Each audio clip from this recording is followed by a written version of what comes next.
Bonjour, je me présente Maître Catherine Perra. Je suis avocate chez Fortier Damour-Goyette et je pratique en droit de la famille et en droit des successions.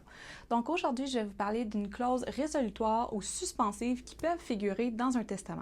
Donc qu'est-ce qu'une clause résolutoire? En fait, c'est une clause qui prendra effet immédiatement, mais qui peut être annulée si une condition est remplie plus tard. Je vous donne un exemple. Je lègue mon condo à ma fille, mais si elle le revend dans les 2 années qui suivent la transaction, elle devra partager le produit de la vente avec mes petits-enfants.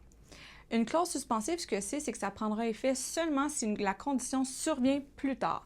Par exemple, je lègue 50 000 à mon fils, mais seulement s'il est abstinent de drogue pendant 5 ans et qu'il fournit une pièce justificative à cet effet.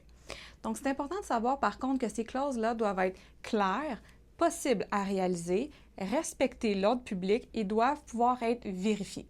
Un bon exemple d'une clause qui a été déclarée nulle par la Cour d'appel en 2018 est celle dans le dossier Laroche contre Lamotte.